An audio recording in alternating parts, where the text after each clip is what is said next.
Hello, this is going to be my educational video course on English language arts for the state of Oklahoma, targeted towards grades 6 through 12, so middle school and high school ages. I already recorded this whole video and then realized that I had not hit the video, I hit photo, and so did not record any of it. So we're doing it all over again from the beginning. That's okay. It's going to be better this time on the second take. So lesson 1, we're going to start off with, I'm just going to jump right in. Here we're doing literary elements.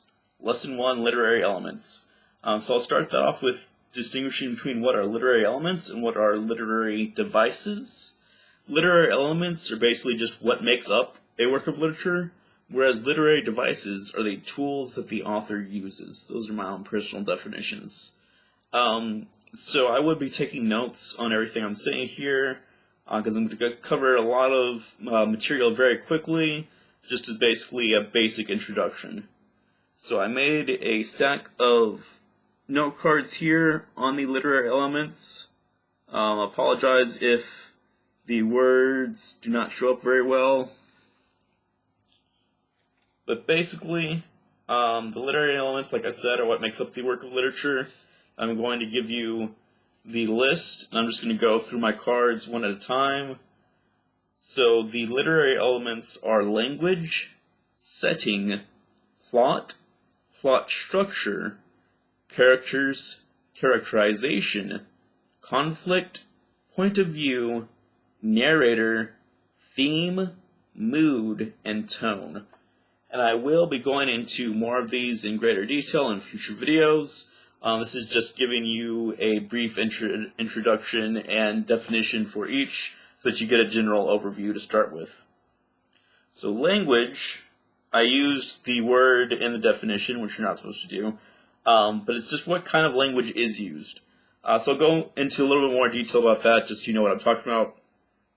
So if you're doing your homework assignment and it says language, of course, it's usually going to be in English because we're in English class. You'd write English, but in more greater detail than that, it's going to be either formal or informal, or sometimes known as casual. And sometimes it might also include time periods, such as there's going to be a huge difference between like Shakespearean English, for example, versus present day. Setting. The setting is simply when and where the action takes place. Plot. Plot is what happens in the story. Plot structure. Now this is a detailed one, and I will go into further detail into this at a later time. The plot structure is the beginning, middle, and end. The beginning is also known as the exposition, formerly known as the introduction. And the middle is the rising action, climax, and falling action. And then the end is also known as the conclusion, or denouement, which is just a fancy French word meaning conclusion. You'll see that a lot as the triangle that outlines the story action. There's another name for that.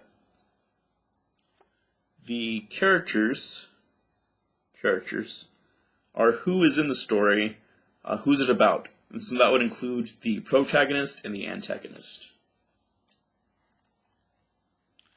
Characterization. What kind of characters are they? So this would include flat, round, static, and dynamic. Those are different character types. I will go into characterization more in a later video, discussing character types.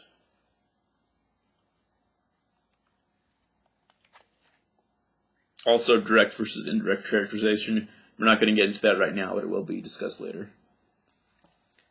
Conflict. Conflict is basically just what are the problems? What's the obstacles that they're facing in their story? Point of view, and this is another one that will be discussed in greater detail later. Point of view. From what perspective is the story told? Is it first person, second person, or third person? And there's also, in point of view, limited versus omniscient. There's just a fancy word for all-knowing. Narrator. The narrator is who is telling the story. Theme. The theme is what it's about. Mood. I'm sorry, we're not getting very good focus on these. How does it make us feel? Or, do we feel happy, sad, etc.? And lastly, tone.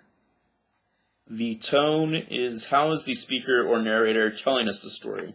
Now, this isn't always going to be present. So it's sometimes it is and sometimes it isn't. So examples would include bored, sarcastic, and so on. So those are all of the literary elements. Like I said, that's lesson 1. Lesson 2, we will pick up with the literary devices.